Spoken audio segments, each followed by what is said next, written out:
Hello friends, मेरा नाम doctor संकेत शाह है। मैं एज ए कंसल्टेंट हिमेटोलॉजिस्ट और बोन मैरो ट्रांसप्लांट फिजिशियन के तहत हिमेटो ऑन्कोलॉजी क्लिनिक अहमदाबाद में काम करता हूँ। आज मैं आपको बोन मैरो ट्रांसप्लांट के बारे में कुछ जानकारी देना चाहूँगा। आपने बहुत सी बार सुना होगा ये बोन मैरो ट्रांसप्लांट या स्टेम सेल ट्रांसप्लांट के बारे में, पर ये एक्चुअली है क्या? ये दोनों एक ही चीज़ है कि अलग अलग है, क्या है वो जानना ज़रूरी है। सबसे पहले हम जानते हैं बोन मैरो या स्टेम सेल है क्या। बेसिकली हमारा जो भी ब्लड प्रोडक्शन होता है बॉडी में, जो भी ब्लड सेल्स होते हैं, माना कि WBC, RBCs और प्लेटलेट, वो सब का प्रोडक्शन होता है बोन मैरो में। बोन मैरो में अपने स्टेम सेल रहते हैं और ये सेल्स है जो बेसिकली अपने सारे सेल्स का प्रोडक्शन का काम करते हैं।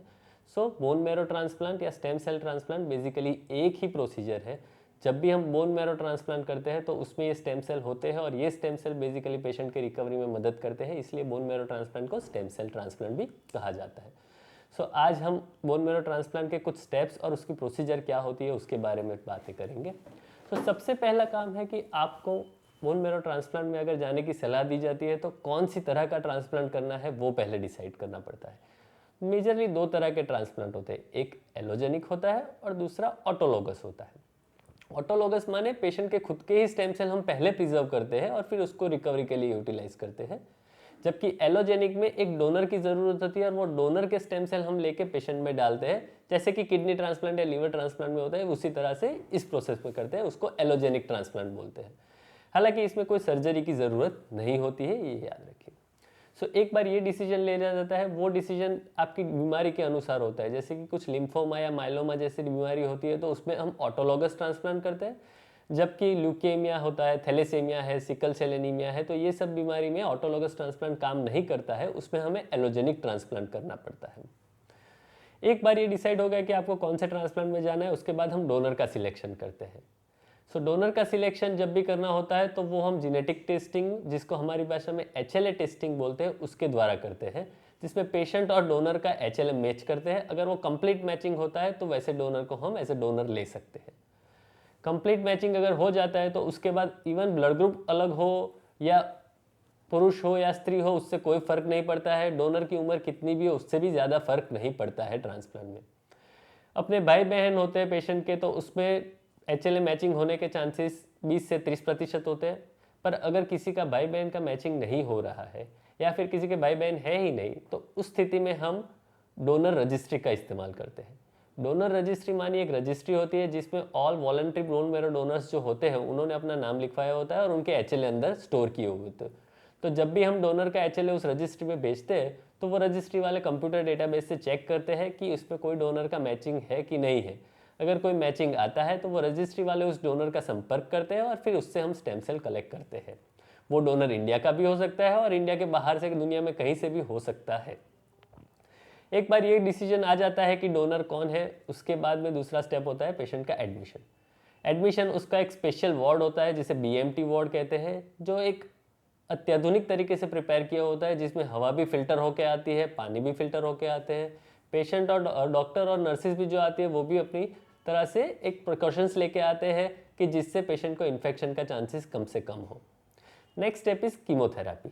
पेशेंट को हम हाई डोज कीमोथेरापी देते हैं कि जिससे उसके बॉडी में रहे हुए सारे स्टेम सेल्स मिट जाते हैं।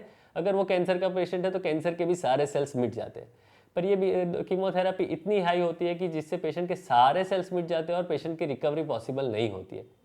इस चीज़ में हमें ये डोनर के सेल्स हमें काम आते हैं।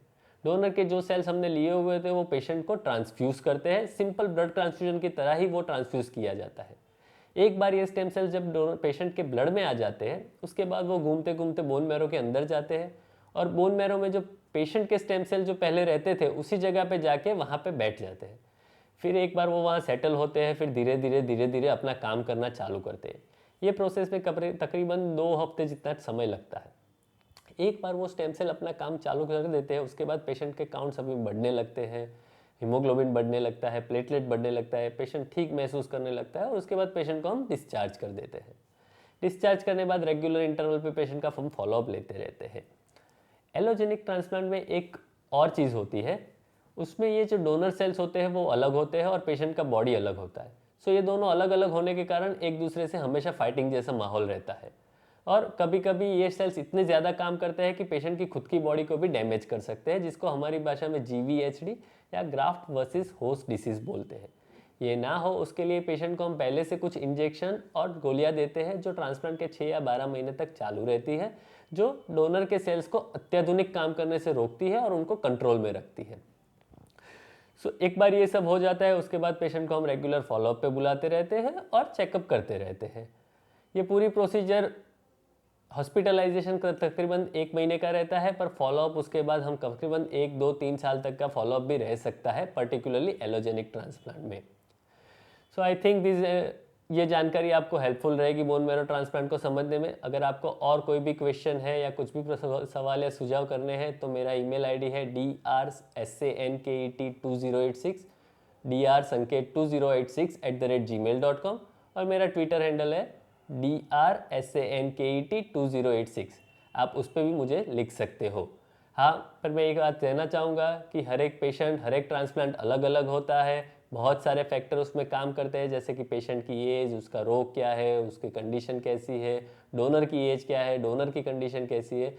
हर एक ट्रांसप्लांट अलग अलग होता है। आप अपने ट्रांसप्लांट के डॉक्टर से जाके मिलेंगे तो वो आपको अच्छी तरह से गाइड कर पाएगा कि आपके केस में ट्रांसप्लांट करना कितना उचित है और उसका कितना फ़ायदा है।